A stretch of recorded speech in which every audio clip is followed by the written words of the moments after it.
మీరు ఇలా అట్లా చేసి మీరు పెనం మీద వేసుకొని కొంచెం నెయ్యి వేస్తే నెయ్యి ఆ నూనె అయితే వేసుకొని అలా కాల్చిన తర్వాత అది పెడితే అది క్రిస్పీగా ఉంటుంది. మీరు కూడా క్రిస్పీగా తినడానికి ఇష్టపడతారు. టేస్ట్ ఎలా ఉందో చెప్పండి. ఇది అట్టు, ఇది వచ్చేసరికి పకోడీ టైప్లా వేసామండి. ఇది ఆయిల్ డీప్ ఫ్రై చేశారు. చాలా బాగుంది, చాలా బాగుందండి. పకోడీ మా అక్కడే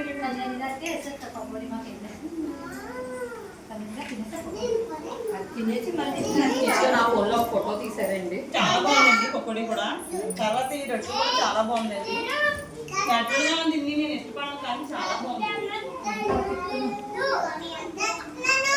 అకౌంట్ తీసుకోండి, ఒకటే తీసుకోండి,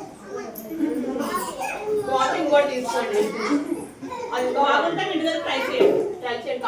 ఇప్పుడు మేము ఎందుకు ఇలా చేస్తాము అంటే అవేర్నెస్ కల్పించడం కంపల్సరీ. అంటే ఇప్పుడు మేము ఆ నోట్లు చెప్పేసి మీరు చేశారండి, మనం మదర్స్ కొంతమంది అన్నమాట. అది ఎలా వస్తుంది, బాగా వస్తుందా లేదని చెప్పేసి మనం ట్రై చేయడానికి ఇష్టపడం. సో మాకు ఏంటంటే మా కంపెనీ తరఫు నుంచి ఏంటంటే ఇలా ఒక ప్లేస్ అంగన్వాడీ సెంటర్ అయినా అంగన్వాడీ సెంటర్ అయినా ఏదైనా ప్లేస్ యూజ్ చేసుకొని ఇలా తల్లిదండ్రులు ఒక దగ్గర కూర్చోబెట్టి అది చేసి వాళ్ళకి టేస్ట్ చూపించి అబ్బాయి ఇది ఇంత బాగుంది, ఇలా చేస్తే ఇంత మంచిదా అని మీకు తెలియజేసి దాని తర్వాత నుంచి మీరు చేసుకుంటారండి. మాకు ఇలాగా నెలకు ఒకసారి మీరు చేయాలన్నమాట. నాకు అంగన్వాడీ సెంటర్కి ఏదో ఒక సెంటర్లో నేను ఒక 4 తల్లిని పిలిచి సో మాకు కొంత పైనుంచి అంతా వస్తుంది. మేము ఇలా పెట్టి చేసి మీకు దాని గురించి టేస్ట్ చేయాలన్నమాట. మొన్న చేసింది కూడా టేస్ట్ చేశారు కదా మొన్న. ఇలాగా